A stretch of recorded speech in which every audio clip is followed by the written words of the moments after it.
Hi, everybody. How are you doing today? I hope this finds you getting outside and enjoying this beautiful day. I know this might look a little funny, but jumping on the trampoline is one of the things that brings me joy.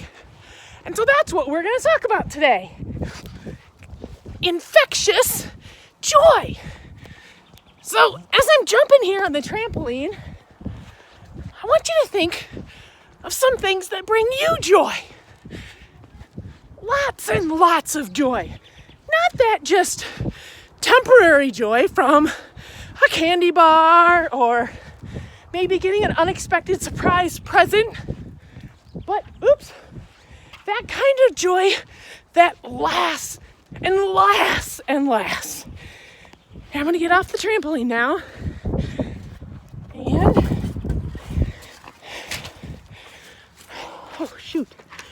and climb up into our tree house. Here I go. Oh.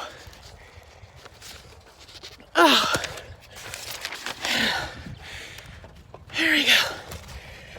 It's really high. Getting all the way up here. Still with me?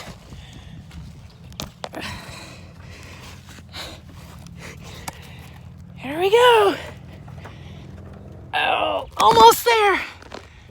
Okay. Wow. Look up here. This is our tree house in our yard. And this is one of the places that reminds me of a lot of joy because we built this for our kids a long time ago. And there's just so much joyful times that we have spent up here. And it's infectious to all of us. I'm gonna set you right there.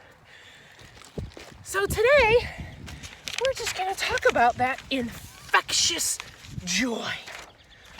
What do you think that means? Infectious joy. I know sometimes we can have something that I would like to call contingent joy. And contingent joy, that's kind of a big word, contingent. What do you think that means? Well, I'm gonna tell you, it means something that's temporary, something that's short-lived, something that's fleeting, something that will disappear, but will just be around for a little bit. And that's certainly not the kind of joy we're hoping for. We're hoping for infectious joy that stays with us forever and ever and ever. And that kind of joy comes from Jesus. And we'll get to that Bible story in just a little bit, but I wanted to talk to you about what I sent out this weekend and see if any of you had a chance to play that game of infectious tag. But if not, let's talk about it for a second. So what I'm going to suggest that you do is play this game of infectious joy tag. And I want you to find some either little sticker dots or maybe some bright colored tape that you can cut into little sections. And throughout the next few days or maybe just an afternoon, I want you to infect other people with your joy. So every time you find yourself being happy, I want you to run around and try to tag people with either one of these stickers or that little tape and see how much infectious joy you can spread. I know it's kind of hard because you're stuck to just your own surroundings in your own home or whatever, but see what you can do. See how much you can spread.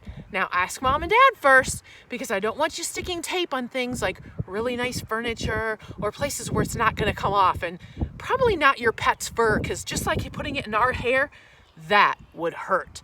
So just on each other where you can get it off easily. But what does it feel like to spread joy? It feels so good that it reinfects us ourselves too.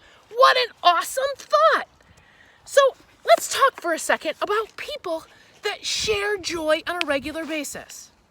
I want you to think hard about maybe a teacher, maybe a coach, or maybe a friend that just has had a really positive, joyful impact on your life. Maybe during hard times, like they just don't let it get them down. And they just lift themselves up no matter what and just try to see what we call the bright side of everything.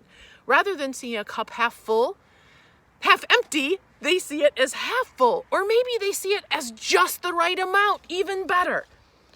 One of my very famous people who I think just epitomizes infectious joy, he's an actor and a comedian and just infuses joy into all of his work. Some of it's for adults, but a lot of it is aimed at kids. And I'm going to give you a couple clues and see if you can guess who that is.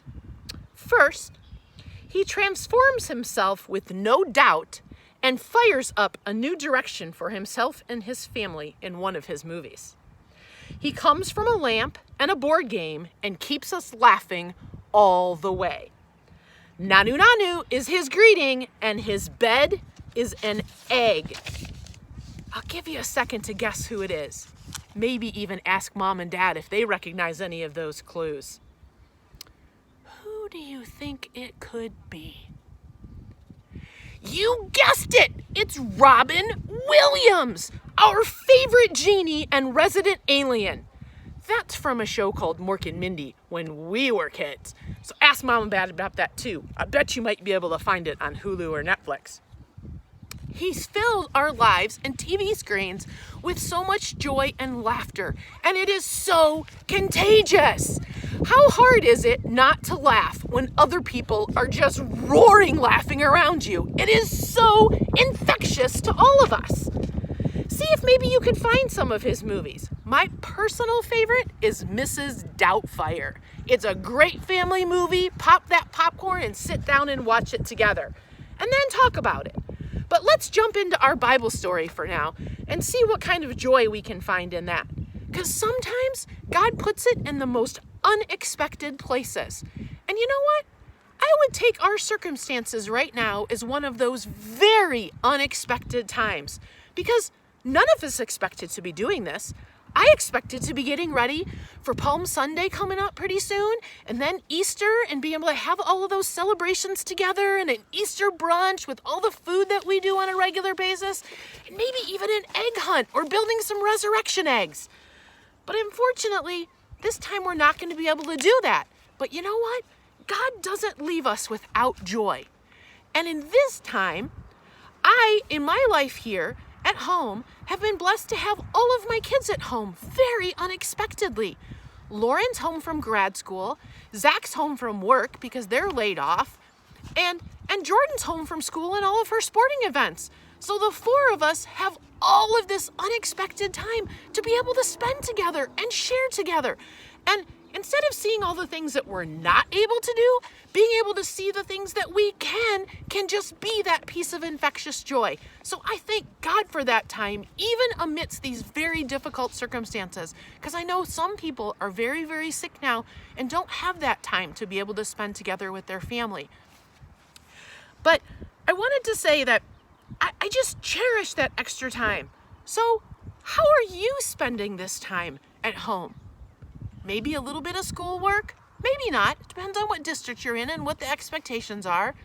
Maybe some extra time outside on beautiful days like today to be able to share God's creation with your family.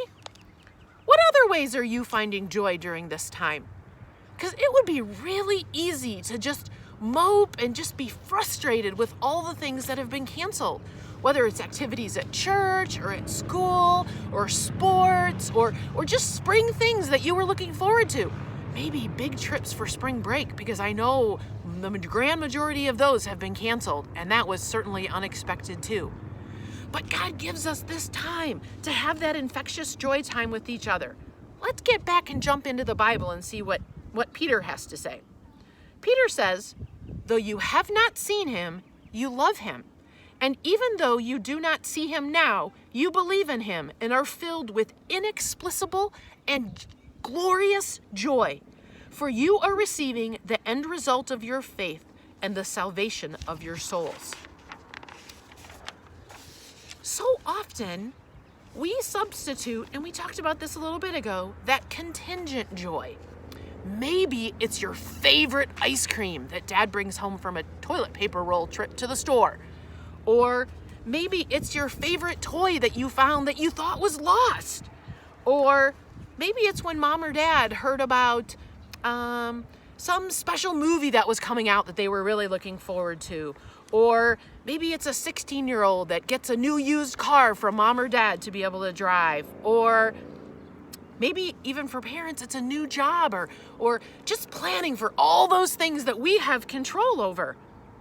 But that joy doesn't last, does it? We get used to having the car, or we get used to the new job, or the candy bar's gone a long time ago, or the toy gets replaced by a new one. And that sense of contingent joy just doesn't last, does it? It goes away and it diminishes and it just fades off into the distance. But infectious joy from Jesus is that thing that sticks with us and stays with us forever. And it's a transformative process because usually there's some kind of period of rest that comes before we get fulfilled with that infectious joy. Who are some strong people in your life who you see have that infectious joy? Maybe it's grandma or grandpa that even when the chips are down and things are rough, they find a way to brighten your day and just infuse that joy into you. So things like a test going bad can't take infectious joy away. Things like a fight with your brother or sister can't take that infectious joy away. And even being sick can't take that infectious joy away. I know there's a young man on Facebook who's been fighting cancer for a really long time, and his mom posts all kinds of just amazing things about their journey, and you would think in cancer it would be nothing but dark and sadness. But she just persists and fights for there to be joy in their lives, regardless of the circumstances, even fighting cancer. And that is just amazing and a gift from God for sure. And that is such a great example of that infectious joy, because nothing can take that joy away from God. Jesus tells us, no one will take away your joy. He tells us that in John 16:22. I invite you to look that up. So we're going to do a project here in just a minute, and I'm going to tell you about it because it's something that happens in the spring and something that we see come out and emerge after they've been at rest for a really long time. They start out as one thing, and they're transformed by God completely into something else. And it's something that always makes me smile. You can go visit them at some zoos. They have a special place for them, and the Detroit Zoo is one of them. And I encourage you, when it opens again, to go there and just sit and be in their existence, because it is so cool. Something that starts small, crunches around on the ground and on trees, and then it goes into a period of rest. And then it emerges more beautiful than ever. And it's just amazing. You guessed it, it's a butterfly. It starts as a caterpillar and then enters that cocoon and then becomes a magnificent butterfly. But it needs that period of rest, kind of like we're in right now. Maybe we're being transformed by God in different ways to be able to appreciate so many more things in our lives and emerge from this period of rest newly colored and newly brightened by all those things God has in store for us. So here's the craft that we're going to make, and I'm going to include instructions along with this video, so don't think you have to be able to figure this out.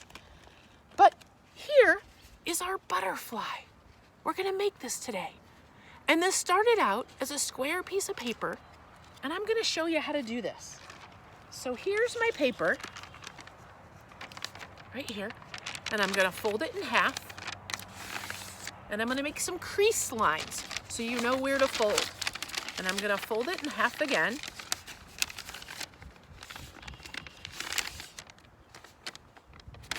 And then I'm going to unfold it, and then I'm going to fold it on the diagonals.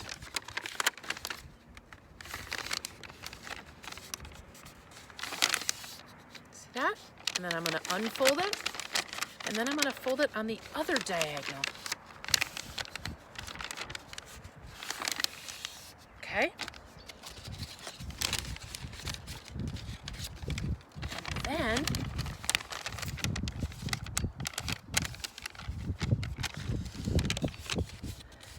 I'm gonna figure this out because I forgot how to do this. Okay.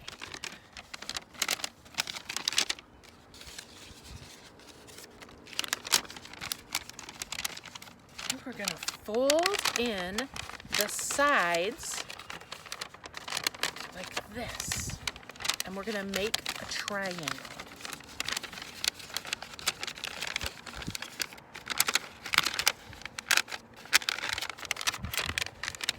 Gonna fold in both sides so that you have a triangle, just like that.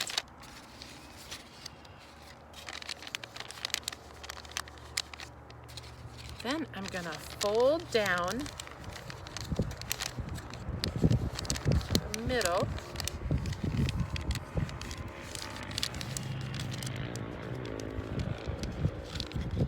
Tuck it under.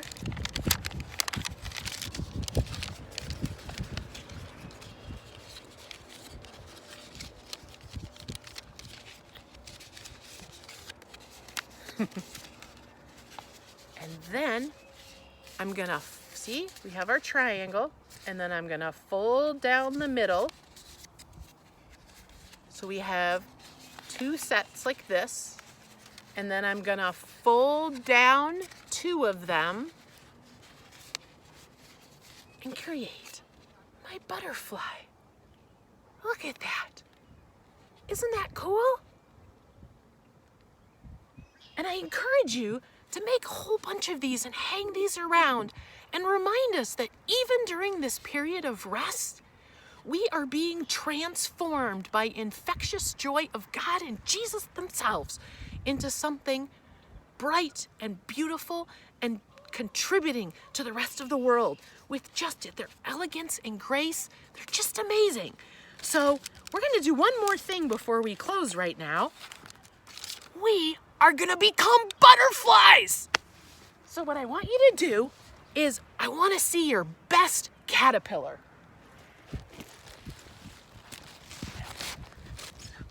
So I'm gonna be a caterpillar and I'm gonna inch along the ground, right? Just like a caterpillar. And then I'm gonna find a blanket. It's gonna be my cocoon. And I'm gonna wrap up in this blanket, just like a caterpillar. Oh, you can't see me anymore because I'm being transformed, but you can still hear me. And during this time, it's a period of rest. So we're gonna take a quiet minute of reflection of all we have learned and just rest.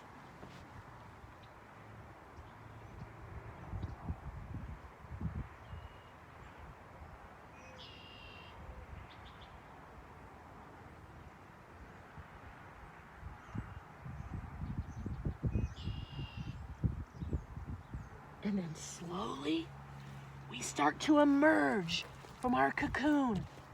We start to find our way out. And during that period of rest, we have been transformed into a butterfly. So we're going to fly. Just give me a second.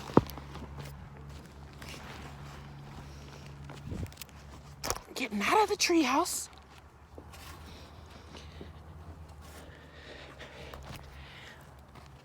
We've been transformed into that amazing butterfly, and we're going to fly. We're going to fly. I want to see your best butterfly. Post your best butterfly on Facebook. Come join us on Facebook for directions and watch this video. Thanks so much for joining us, and we'll see you on Sunday. God bless St. John's. Fly with infectious joy.